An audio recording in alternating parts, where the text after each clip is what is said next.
ba. Bakon namu kuwa shine Dr. Nafi'u Aminu na tsangayar hada magunguna take Jami'ar Usman Danfodiyo da ke Sokoto. Dokta barka da shigowa. Jama'a assalamu alaikum rahmatullahi ta'ala wa barakatuhu. Wannan tsangaya da kake ita ce tsangayar da take hada magunguna. Tabbas. Shin me ma ake ce magani a ka'idanci?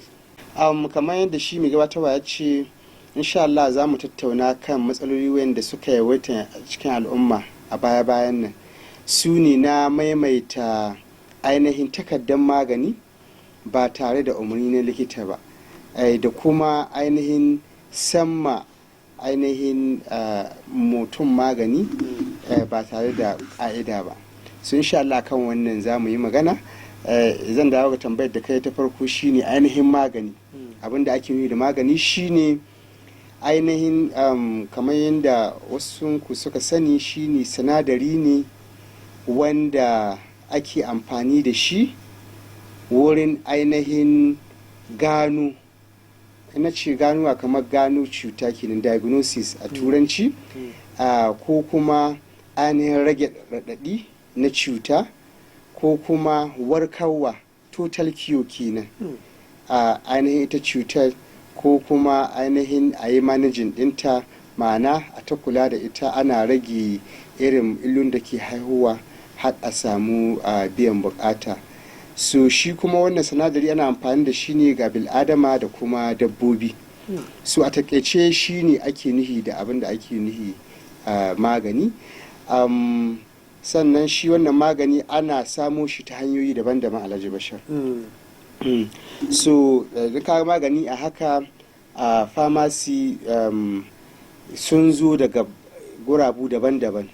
Na ɗaya akwai kalan magunguna waɗanda ake ƙirƙirowa daga tsirrai na itace da kuma hakukuwa, wasu kalan tsirrai haka da Allah ya huri muna. Su akwai masu wayannan sinadarai waɗanda an tantance sai a ciro su daga gare su a sarrafa su sai a haɗa magani da su. Na ɗaya kenan. Kashi na biyu shine waɗanda ake ƙirƙirowa ta hanyar wasu sassa na dabbobi. Yawa dabbobi har manya ma, manya da ƙanana duka akwai wasu dabbobi wanda Allah ya hore musu wani gehe na cikin jikin su na yi amfani da shi a yi magani. Sannan na uku akwai kalan magunguna waɗanda ake ƙirowa ta hanyar ma'adanai na ƙasa da Allah ya hore muna. Ma'adanai daban-daban, akwai waɗanda gehen duwatsu suke, akwai waɗanda gehen cikin ruwa suke da sauransu. Ma'adanai na ƙasa kowa ya san abin ake da ma'adani. Su kashi na gaba shine akwai kalan magunguna waɗanda ake ƙirowa ta hanyar ƙananan halittu waɗanda ake ce microorganisms, Alhaji Bashir. Su akwai wannan kategori na waɗannan magunguna. Sannan kuma akwai na ƙarshe wanda ake ce ma kalan magungunan ake ƙiruwa ta hanyar biotechnology, kamar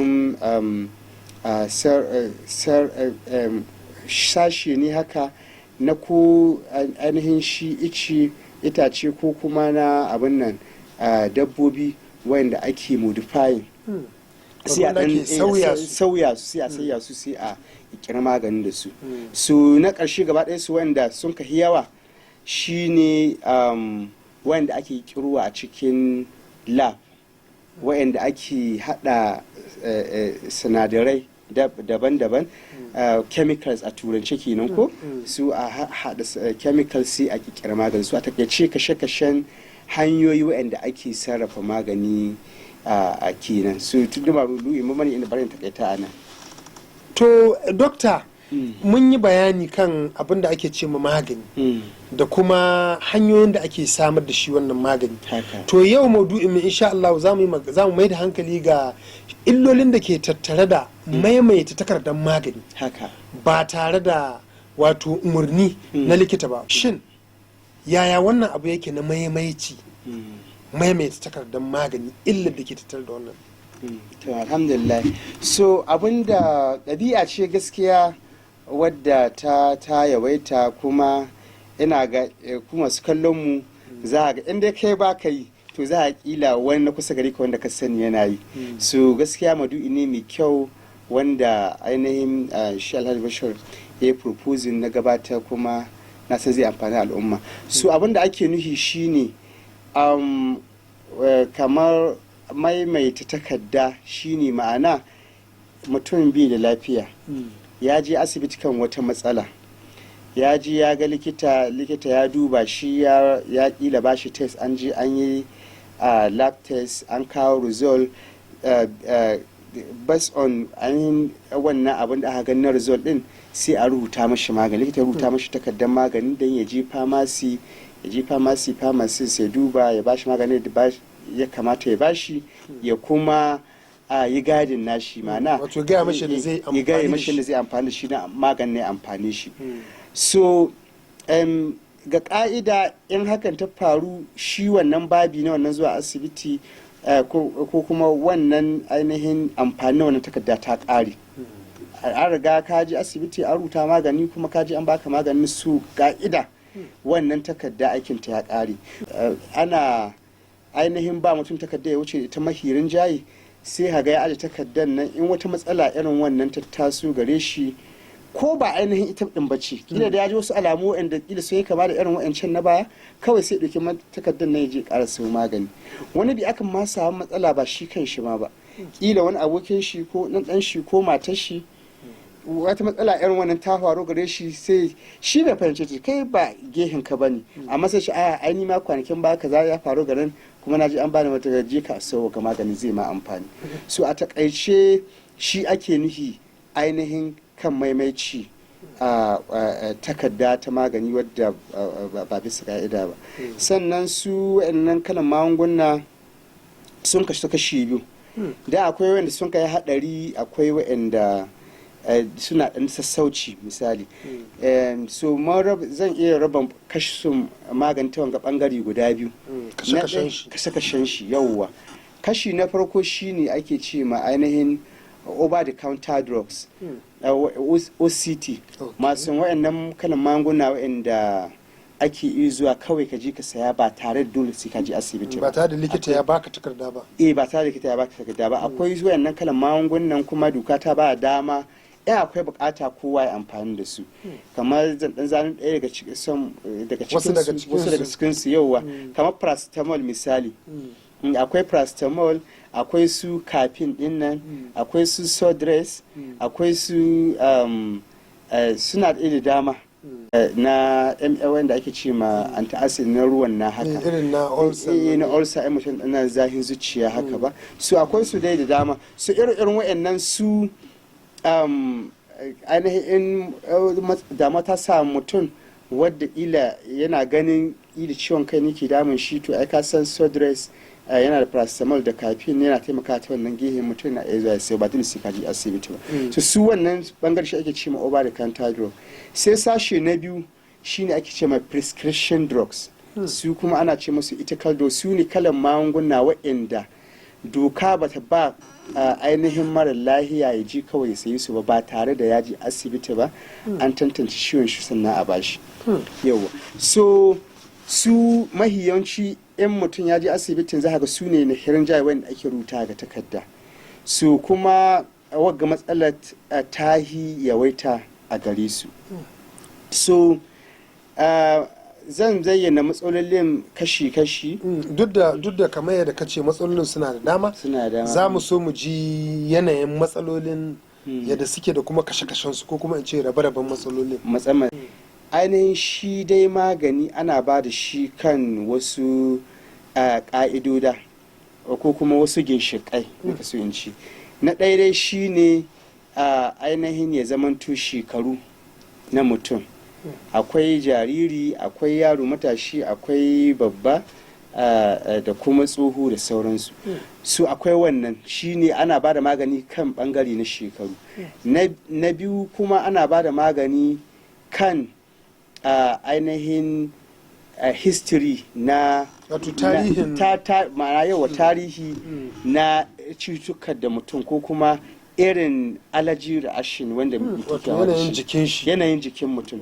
Saboda Allah subhanahu wata'ala ya halice mu dan adam, amma kowane adam da haka gani yana da irin nashi sauyi na halitta.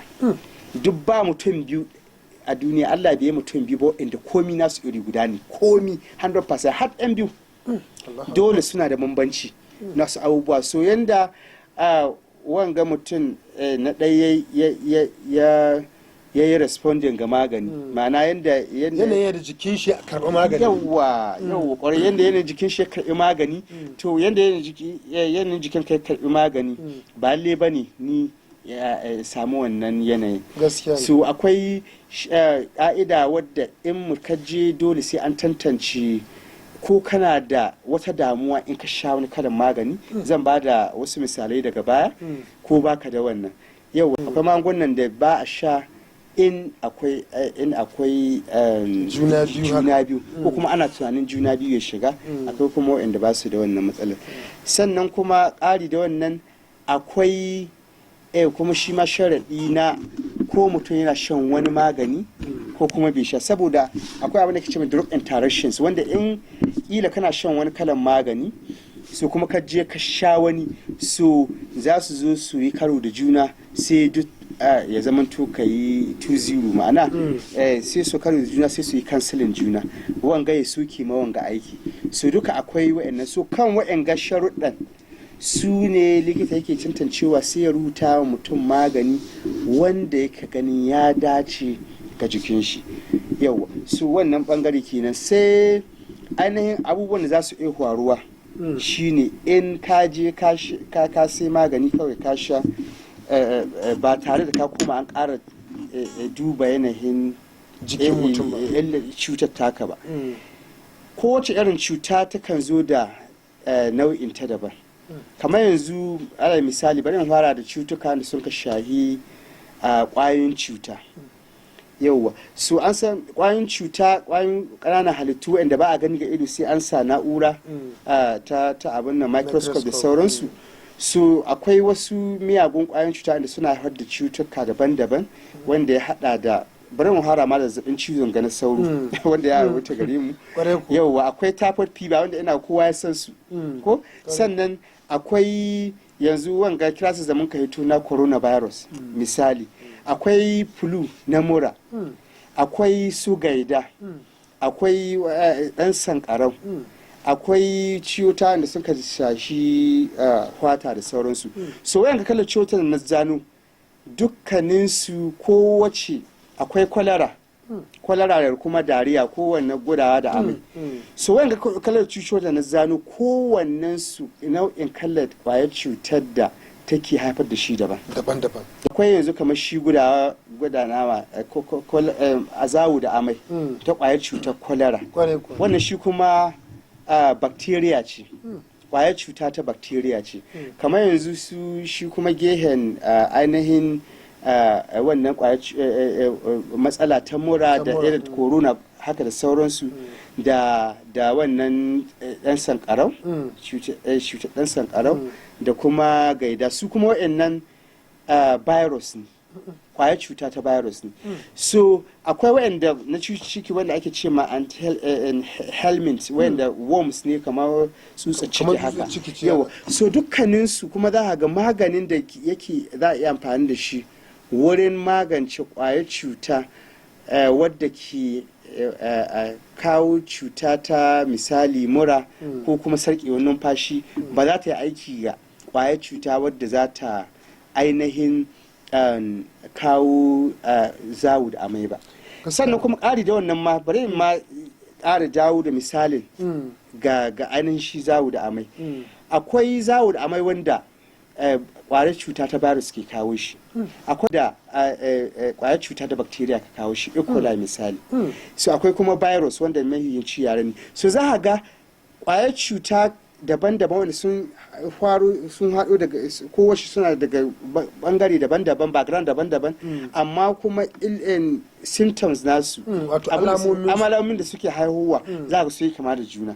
So abin da ɗaya zai sa a tantance, a tabbatar da ainihin waga kwayar cutar ce kuma ga irin maganin da ya kamata shine ka je asibiti a gwada a tantance wannan ƙwayar cuta sai a baka magani wanda ainihin ya shafi ƙwayar cutar ne kawai. To da fatar a je asibiti kuma a tabbatar da an gwada cuta kafin ƙwararru ko kuma in ce masana su ba da damar a yi amfani da magani, kuma idan aka rubuta magani a bi dokoki da ka'idodi kamar yadda likitocin suka rubuta. To dokta, har wayo da yake kayi bayani kan shi wannan maimaita takardar magani, to za mu so mu ji illar. Kasan banda ita maimaita takardar maganin an rubuta ma mai wanda ya zo asibiti bai sake tuntuɓa asibiti ba, ya sake zuwa ya sayi. Akwai kuma wata ɗabi'a wadda kusan in ce ita ma ta zama ruwan dare, wato ta ka yamma wani na kusa gare ka magani ko kuma ka samma mutum magani. Misali, wani ya je al misali dan shekara kamar 30 ko shekara 40 yana da 'ya'ya biyu, ya je asibitin idanu an ba shi magani, yaron shi ya kamu da ciwon ido sai ya samma ɗan shi magani. Yaya wannan illa take? Bashir, lalle ka tambaya mai kyau, na ji daɗin wannan tambayar taka. Gaskiya ɗabi'a ce wadda ta zama ruwan dare kuma tana haifar da illoli daban-daban. Ƙari da wannan za a ga miji ya yamma mata maganin da yake sha, ko ita mata ta yamma miji maganin ta sha, ko kuma mahaihiya ta yamma ɗanɗa wanda shi ya mahi haɗari. Uwa ta je asibiti kan wata lalura an ba ta magani, kawai ɗanta wani zazzaɓi ya taso mashi sai ta ce bari ai tun da ƙila maganin bane sai ta raba biyu ta ba shi rabi. So ana samun irin wayannan kurakuran da dama a cikin al'umma. So abin da ke so a ƙara fahimta kawai na ɓangare shine ita kowace irin cuta ana ba da magani kan yanayin tsananinta. Kamar yadda ka ce yanzu na ido, bari in fara ba da misali na gehen idon. Cutuka na ido suna da yawa. Akwai wayanda suna da alaka da hawan jini, su glaucoma, wayanda mahiyanci da take ba. Akwai wayanda kuma kwayar cuta ta bacteria ke kawo su, akwai wayanda kwayar cuta ta virus ke kawo su daban-daban. So ila kai mai gida kana da cuta wadda kila tana da alaka da hawan jini, an ji an baka wasu magani wanda ake daga da ido, kawai yaron ka ila wata damuwa ta kama shi ta ido, sai ka ci tun da ayyukan ga magani ne ido kuma in ka sha kana jin sauki ka bashi. Gehen magani ba taimako ba ne na in mutum bai lahiya ka ɗauki magani haka shi ka bashi, hasali ma cutar da shi zaka yi. So shi ka shige cutuka da sun ka shahi zuciya suna kaloli daban-daban ne, kuma kowane ana bashi magani yanayin ƙarhin illa cutar tashi. Akwai wanda misali wayanda kamar na hawan jini, misali amlodipine, lisinopril, inalapril da sauransu, wannan hawan jini kenan. Wannan su akwai kuma na suga, yau wayanda su kuma cuta ta suga ce, shi ma yin suga ya kasu daban-daban. So hawan jini da suga dukan mataki-mataki ne, kuma duk lokacin da ka je asibiti za a auna a ga ainihin yanayin karhin cutar ta, sai a baka magani ainihin daidai karhin wannan cutar. In ka je yanzu ila an baka magani kai hawan jinin ka ila ya kai category 2 ko ya kai category 3, ka zo ka ɗima matarka ita kuma category 1 wanda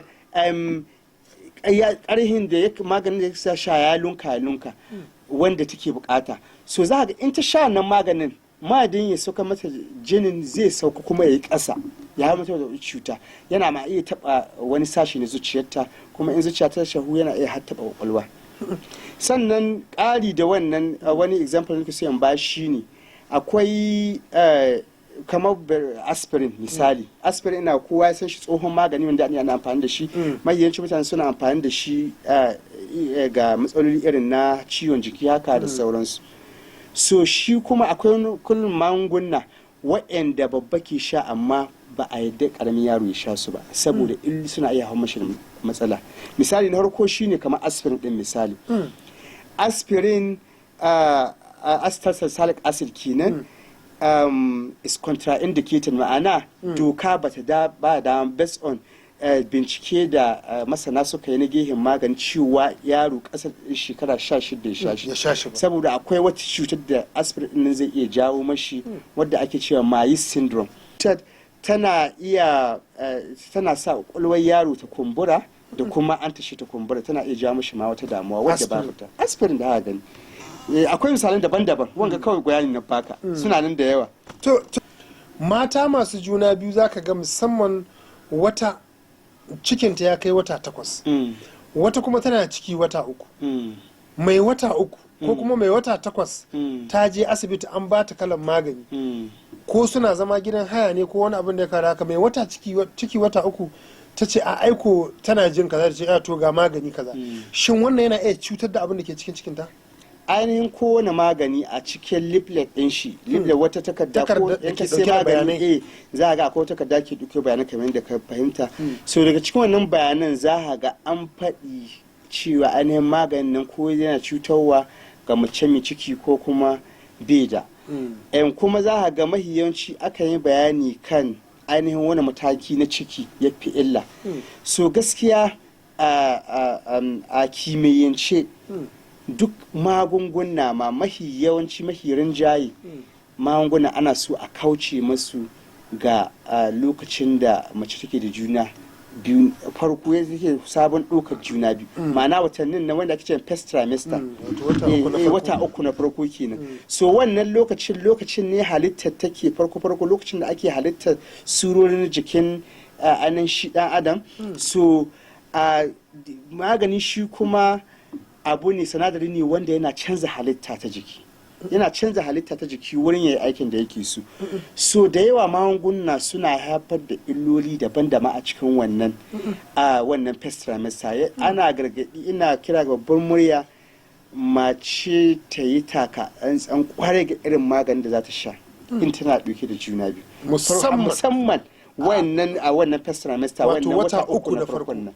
Kwarai maganin da zai iya cutar da ita wannan wata 3 yana iya zamba zai cutar da ita ba in ya wuce wannan matakin. So lalle babu hurumi, ba taimako bane, ba so bane ke uwa mai ciki wata 6-7 ki ce ki ɗauko magani na wanda kin ka sha a nan lokaci wanda likita ya rubuta maki ke ba wata wadda kila cikin ta bai wuce wata 1 wata 2 ba.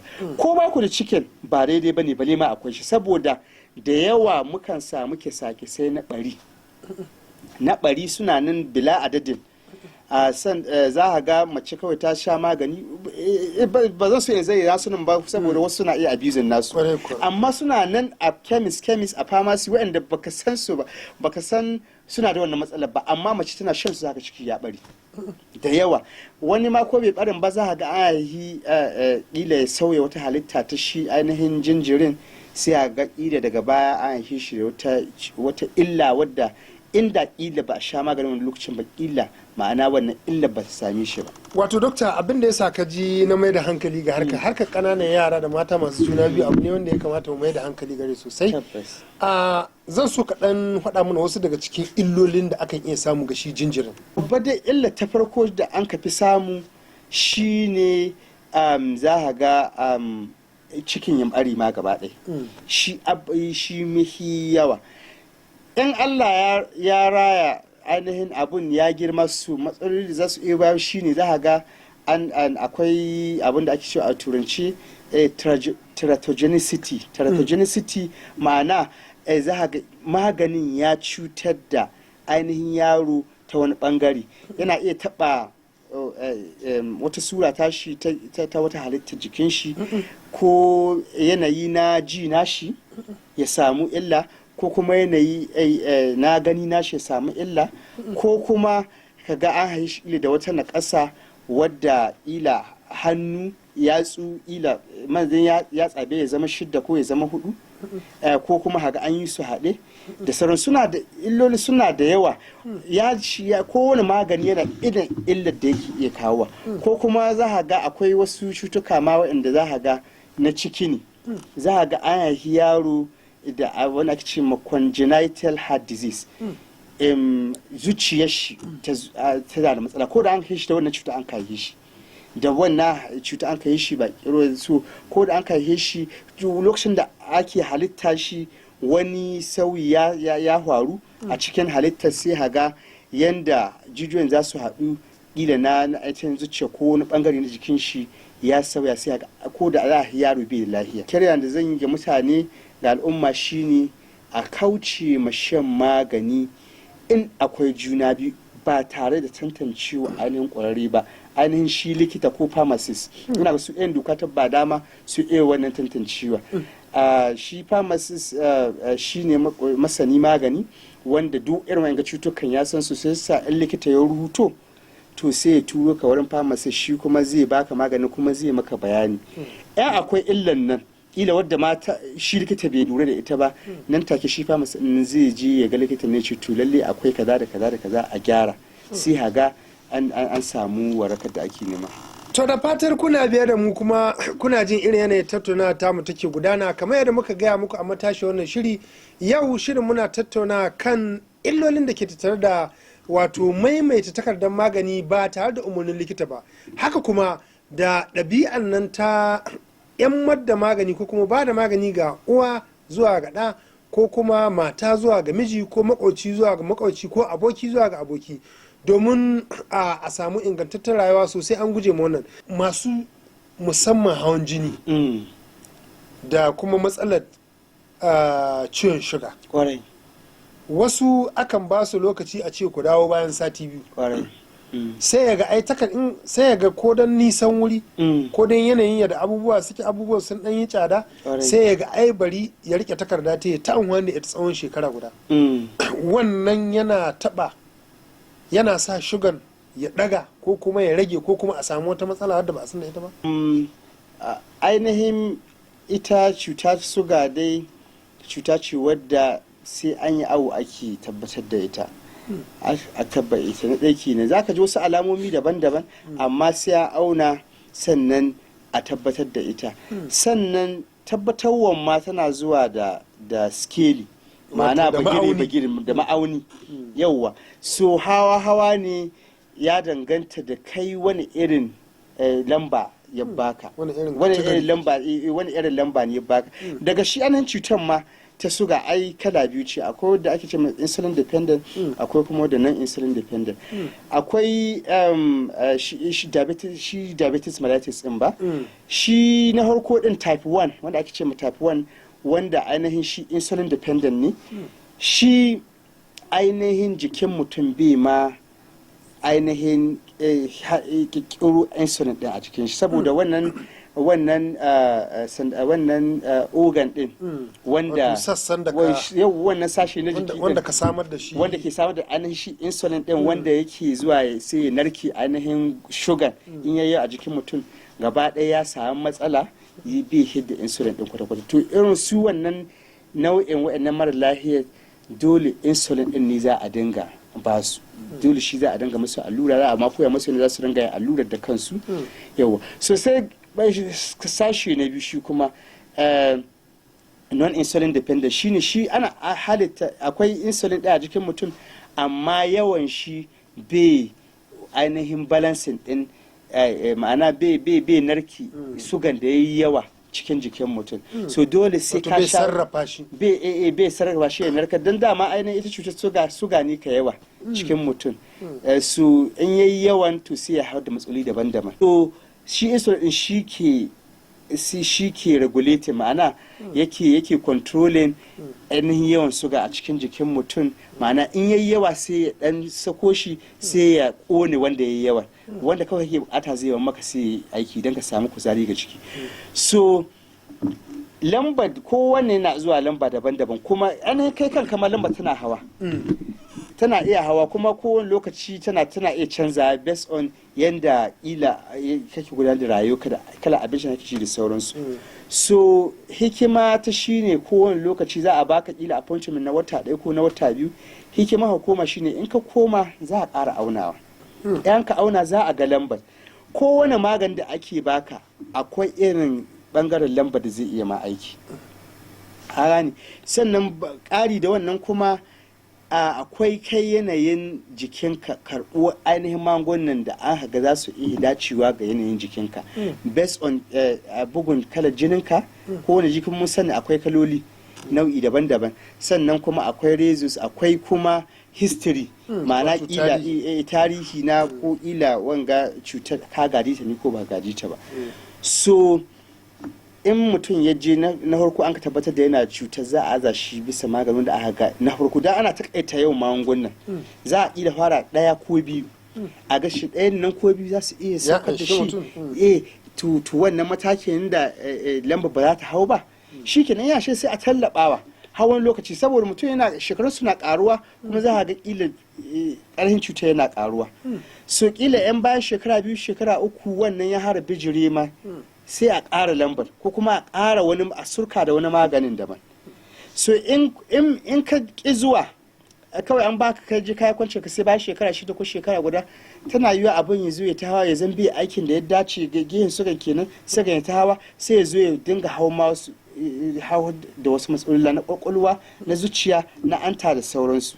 Gehen suga kenan. Gehen shi kuma hawan jini, shi kanshi za ka ga hawan jini kan zo da matsala ce wacce shaye zuciya. Wani bi za ka ga kuma ainihin wannan hawan jini ya surka da wata matsala wata zuciya ce wadda sai an surka da wasu magunguna na ainihin zuciya. So in ka je an baka magani, shi ma kamar na sugan shi ma lamba ne, lamba ne hawan jini, kowa ya sani a za a auna bas wannan lambar sai a baka. To in ka ki komawa kuma maganin da haka sha'i zai dan sauka, amma bai saukar da shi na ainihin wani lambar da ya kamata ya zauna ba. So ka sani ko kana shan maganin yana hau ma da wata matsala daban. Hawan jini akwai wani abu da ake ce mashi silent killer, da nickname da ake mashi ko kuma mahiyanci za ka ga ma is asymptomatic. An ka ce asymptomatic ainihin su alamomin wasu ba su bayyana, suna nan suna cuta suna cin ka a hankali in ka aka wani bagiri sai ga ya buge mutum ya samu stroke. Wannan abin ake ce ma sashen jiki ya faɗi kawai saboda ya taɓa ƙwaƙwalwar shi. Jinin ya taɓa wasu hanyoyi na kwararar jini a cikin ƙwaƙwalwa, so sai su zo su buɗe. In sun buɗe sai ga jini ya kai inda bai kamata a ce kai ba, sai ƙwaƙwalwa ta samu matsala. Wasu ma za ga ba za su tashi, wasu ma daga stroke za ga shi kenan sun tafi gaba ɗaya. Wasu kuma ko sun ƙira da rayuwarsu za ga da wani sashi na jiki ya taɓa. Ka zo kana da rayuwa amma rayuwa ba ta da amfani, komai sai an yi ma, ko kuma ko kana yi din kuma za ka ga baka da kuzarin yi.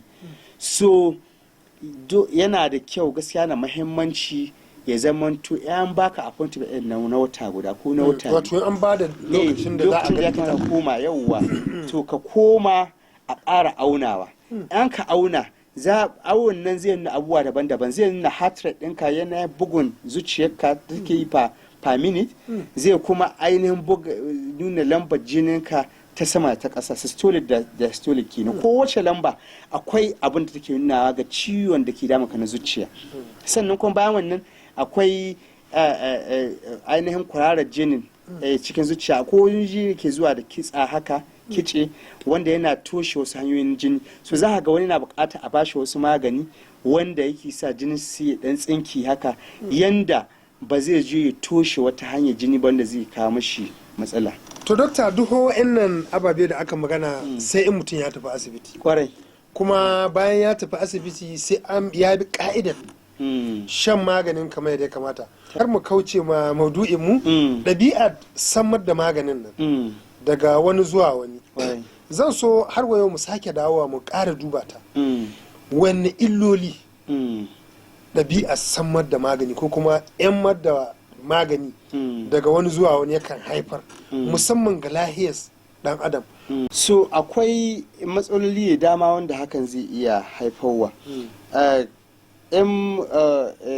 Ke uwa ko kai baba ko yaya, ka je asibiti an baka magani, kila don ka san kuma muna da wasu ɗabi'a, wani bi mutum sai a bashi a rubuta mashi magani na kwana 5 ko na kwana 7, da kwasha kwana 3 ka da sauki sai ka shige. Kwarai, musamman na malaria. Suna nan da yawa. So bari mu hara kamar nika ci wannan misali ma na malaria. So za ga akwai wannan, so sai mutum ya aje, so ɗan shi ko ƙaran shi ya kamu da wata matsala irin wadda ya gani, irin wadda ta kamu shi, kawai sai ya balla ya bashi. So magani ƙarhi ne. In ka ba da magani fiye da ƙarhin da ya kamata ka ba da shi, zai iya cutar da mutum. saboda shi maganin ainihin wurin ƙirƙiro shi an riga an yi bincike kan irin ƙarhin da ya kamata a ce mutum ya sha shi game da yanayin shekarun shi da kuma yanayin nauyin shi na jiki. Ha gani, so alal misali yanzu kamar shi na ainihin malaria din, ainihin za a ganin shi yana zuwa lamba, kamar yanzu wanda ya yawaita an kai amfani da shi shine artemether lumpectorin din nan. So lamba ne akwai 20 by 120, artemether din lamba ta 20 mg, shi kuma lumpectorin 120 mg. So shi an lamba na harko, shi kuma ga lamba akwai adadin watanni da kuma shekara wadda ake iya ba mutum, infants kenan. Infant ila daga ila wata 6 zuwa shekara 2, wannan kila 20 by 120 din zai iya mashi aiki. So kai yanzu kila kaji asibiti an baka 80 artemether 80 mg, lumpectorin 80 mg. To kana da jariri wanda shi kuma abin da yake bukata 20 by 120, ka balla ka ci to bari dan mutum su aka sa hankali sai a ce bari a balla, ka gane, to ka balla rabi ka bashi, shi kuma abin da yake bukata rabin wannan, wato kwata kenan. To kai kuma ka zo ka bashi rabi, so zai iya haifar da wannan warki wannan cutar malaria, amma zai kuma haddasa mashi wani ciwo daban wanda zai iya taba mashi koda, kidney kenan, zai kuma taba mashi anta, ka gane, sai haga yaro ya kuma kila ya warke ga malaria kuma wata cuta ta faru daban, idanu sun rikide sun yalo, anta ta tabu, ko kuma ya zamanto gehen koda shi ya tabu, kuma kaga zai haifar da matsaloli daban-daban.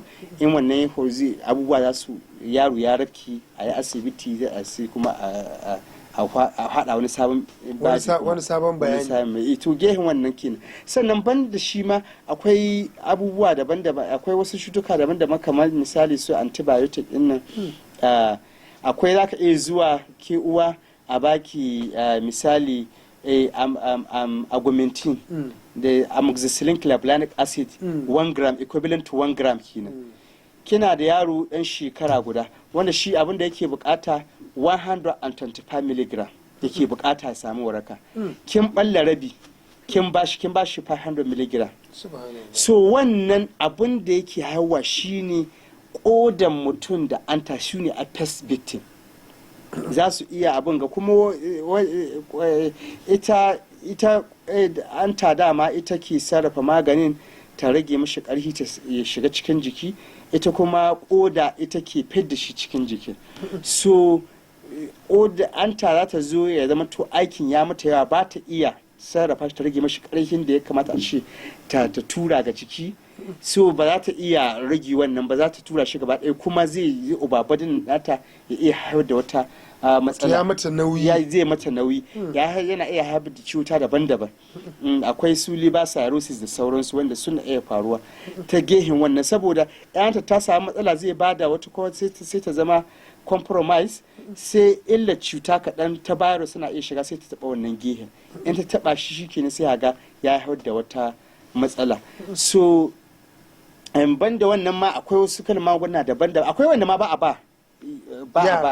ba yaron. Misali kamar yanzu da clopidogrel din nan shi da common, ai za ga ba a ba yar shi, sannan akwai ciprofloxacin wanda ciprozin din nan, ciprozin za ga babu na yara, ba a baya, saboda abin da yasa ba a ba yaran halittar su ta jiki ba ta kai na yadda za su iya sarrafa maganin a jikinsu ba su da ƙarfin halittar jiki wanda za su iya sarrafa maganin ya zama to sun iya ajiye shi har su da shi ba tare da ya cutar da su ba. Su in an kabba yaro ta wannan kabba yaro to yana iya har mashi wata matsala daban. So akwai suna nan da ba dama daban-daban waɗanda an kabba yaron zai iya haifar mashi da wata ko ya warkar da cutar kila amma zai haifar da wata sabuwar cuta daban. So abin da ake shawarta mutane shine taimakon za ka iya bashi ba shine ka ƙirɗin mutum magani ba, ba shine ka ba ara mashi takardar maganin ka ba, ya je sau taimakon za ka bashi na ruwa shine ka ɗauke shi kai shi asibiti a duba shi a ba shi magani da to dokta dai gashi mun koro tattaunawa kuma gaskiya wannan maudu'i ne mai faɗi a wasu ababen da ya kamata mu tattauna duba mu tattauna su ba amma idan ka lura banda su karan kansu iyaye ko kuma abokanan hulɗa ko ma mace ta ba miji zuwa ma karan kanshi kemis wasu kemis yadda ba yaddadi ba ko kuma ba su da ƙwararru ko yana da ciwon malaria kaga an rubuta mashi kamar magani an bashi magani kusan kala 7 ko kala 5 irin wannan matsala dokta ita kanta ai matsala ce mai zaman kanta yaya kake ganin wannan matsala because ta samu gindin zama al'ummar mu likita ya rubuta mashi maguna ba likita ba uwa ta dauke shi maimakon ta je da shi asibiti sai ta je ga mai kemis na kusa ga gidansu shi kuma watakila environmentally ana cewa likita har allura yana yi sosai ba da ya dauki magunguna ga sunan zube da dama ya bayar likita dokta yaya wannan matsala take to wallahi ce matsala ce wadda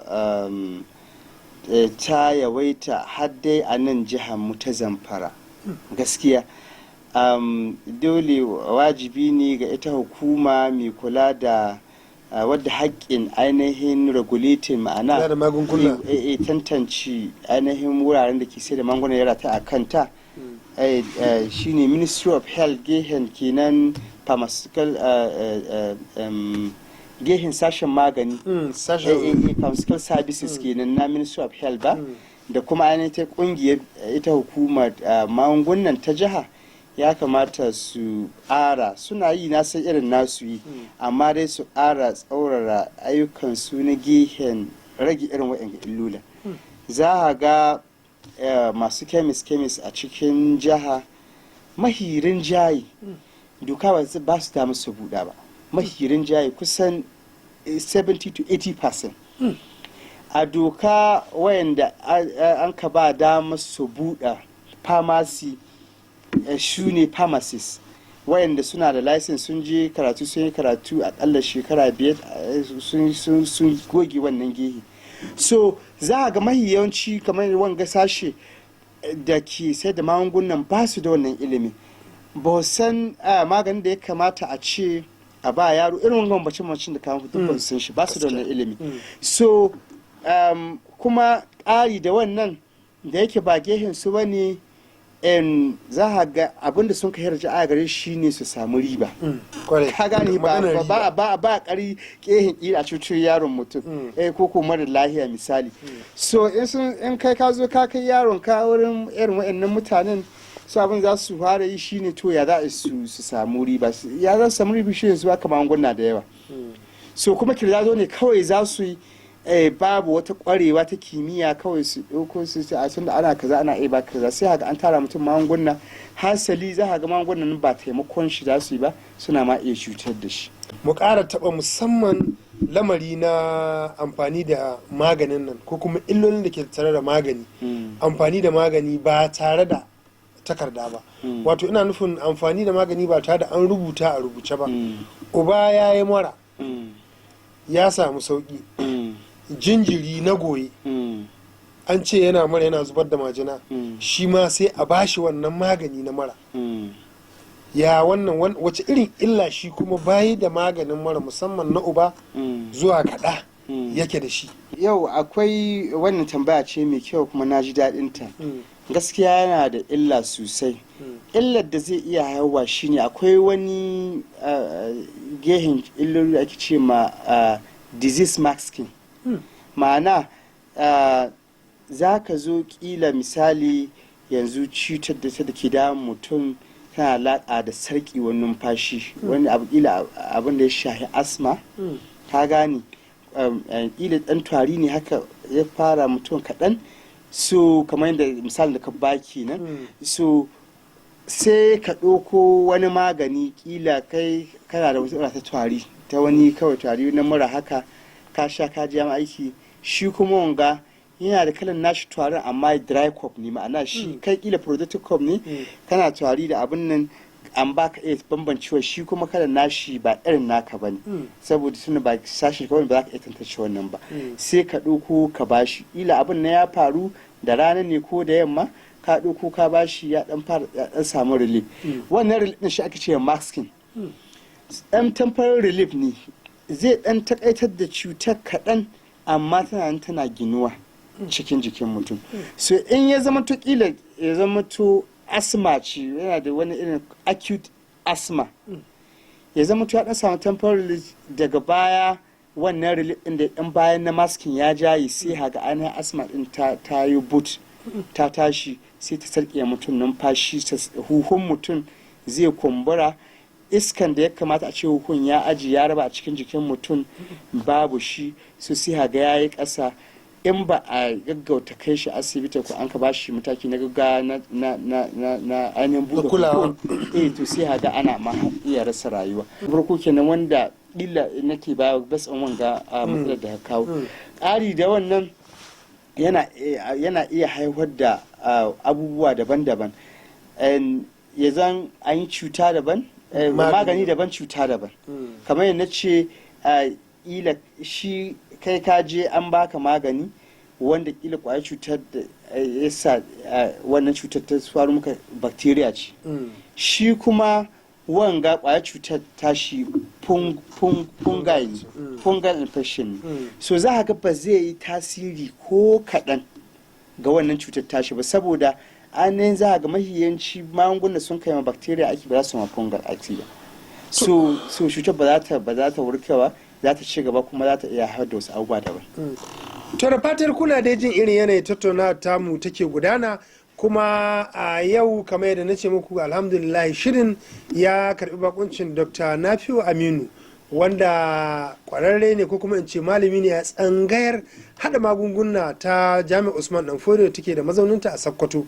Kuma kun ji irin bayanan da ya muna, babban makasudi dai a hukumar gidan talabijin ta shirya wannan domin mu hankalta kuma mu kula da irin yanayi da ya kamata, musamman mu kula da kanmu da kuma iyalanmu. Dokta, to yanzu magani na ido sau da yawa wayanda suka zo asibiti suna samun kulawa ta wato kwararrun wayanda suke ba da magani na ce idan za ka sa kaɗan ɗaga kare taɓa ido. To ba mamaki watakila wanda aka ba magani tashin farko da zai sa ya taɓa ijiyar kuma daga ƙarshe sai ya zo ya bai wa ɗanai ɗan shi kuma da zai sa da maganin da ijiyar duka sun taɓa ijiyar. Shi yaya ko akwai wani illa da zai iya ɗauka ga maganin ma zuwa ga shi idanun nashi ko dai zai iya samun sassauci? Akwai kalar cutun da ake ce ma airborne disease. Airborne disease infection rather, airborne infection su ne akwai kala ƙwayoyin cuta waɗanda suna yawo cikin iska.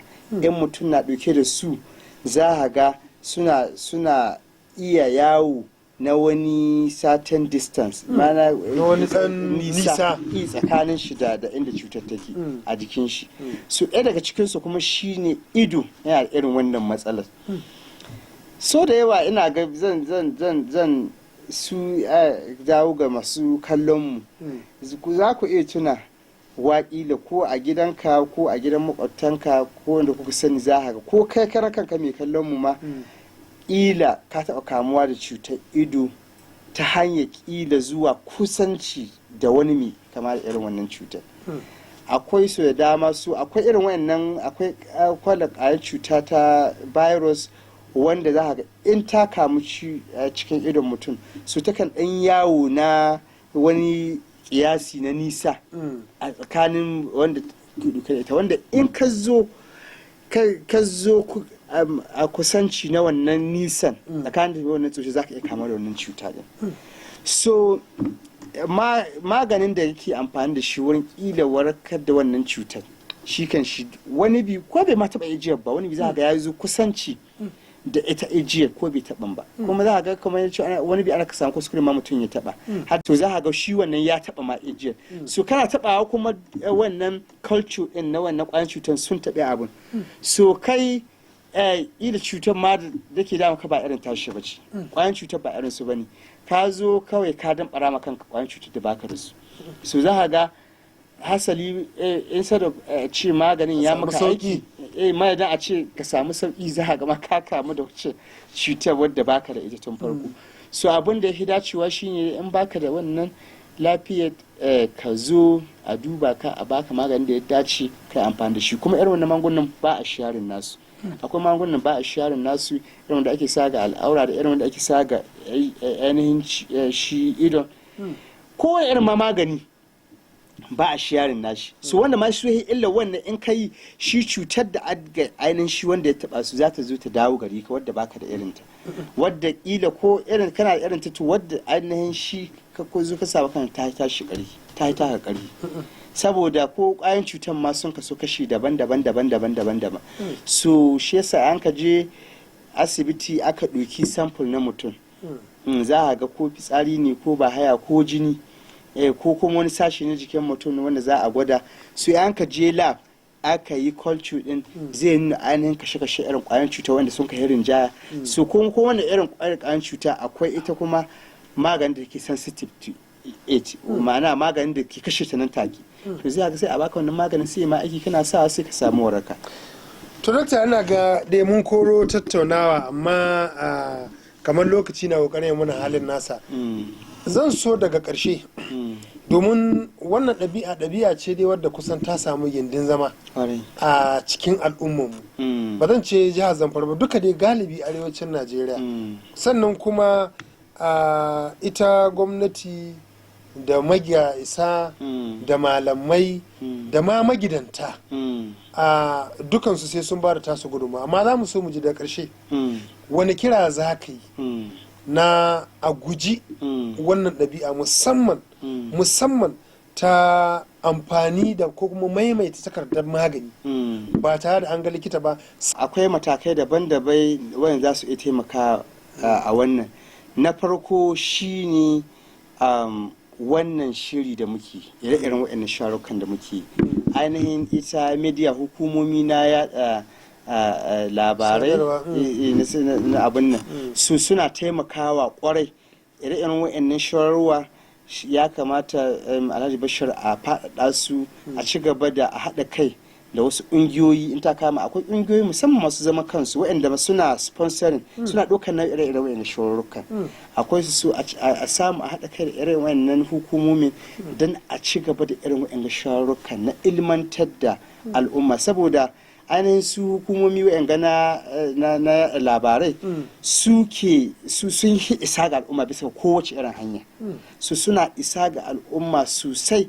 So ta wannan ana hira da masana suna wayan mutane da kai da illar yin abun da kuma yadda ya kamata su kauce mata. To za ga mutane sun ilmantu sun kauce ma wannan ɗabi'a. Sashi na gaba shine gehen ilimi ainihin makarantun mu ma ana iya cikin ainihin health education tun daga primary ilmantarwa na lahiya ba, tun daga gehen ainihin nursery school da primary da secondary. So wannan gehe na health education ya zamanto cikin curriculum, cikin abin da ya fata abin da ake karantar da yara, akan da ake karantar da yara makarantu ya zamanto irin wa'anga sashen an taɓo shi. Yaro ko da zai tashi ma tun a wannan level ya san ba daidai ba ne. To in ka riga ka tashi da abu da wannan ilimi za ka ga ko ka girma za ka kai kokari ka kauce mata. Sannan kuma na gaba shine ainihin su hukumi na lahiya su ci gaba da kamfe ta gehen ila sa fastoci da kuma ainihin lurar da bita ga ainihin su masana lafiya din na su dinga ilmantar da ainihin su marasa lafiya da sashe su na masu bada magunguna da masu lab da nurses ma'aikatan jinya da sauransu su ci gaba da ilmantar da ainihin su marasa lafiya dan da al'umma cewa hakan ba daidai ba ne ga kuma abin da a daidai. Insha Allah ai wannan zai ba da gudunmuwa sosai wani ilmantar da al'umma. To da fatar kun ji irin yanayin da kusan muka shafe minti 60 muna tattauna da Dr. Nafiu Aminu, wanda malami ne a tsangayar hada magunguna take jami'ar Usman Danfodiyo da take da mazauninta a Sokoto. Kun ji irin bayanin da ya muna kan abin da ake cewa magani, kashe-kashen shi, illolin da ke tattare da wannan ɗabi'a ta wato rashin ko kuma amfani da magani ba tare da an rubuta a rubuce ba, ko kuma maimaicin amfani da maganin daga lokaci zuwa lokaci. Haka ma da hadarin da yake tattare da yamma magani ko kuma yin amfani da maganin da ba kai aka rubuta ma shi ba, an rubuta ma wani ya baka. To da fatar mutane sun ilmantu, kuma da fatar an amfana da irin wannan lokaci da ya bamu, kuma da irin jan hankali da ya muna kan wannan maudu'i. Dokta, muna godiya. Wani lokaci ina ga za mu sake neman ka domin mu tattauna maudu'in. Alhamdulillah. Na gode kwarai, kuma ina godiya kuma da kun ka samu lokaci kun ka saurare mu, kuka kalle mu na wannan shiri da mun kai. Allah ƙara sada mu insha Allah. To da fatar a madadin Dr. Nafiu Aminu da ba mu lokacin shi muka tattauna da shi, sai kuma hukumar gidan talabijin ta ƙasa wato NTA Gusau ta ɗauki nauyin watsa muku shirin. Ni ne na gabatar da shirin Bashir Abubakar Zumi nake cewa ku yi iya kokarin ku guji wannan ɗabi'a, musamman ta wato maimaita takardar magani da kuma yamma waɗanda suke ƙarƙashin ku ko abokan hulɗar ku a maganin da aka rubuta muku ba tare da likitoci sun baku wannan ƙa'idar ba.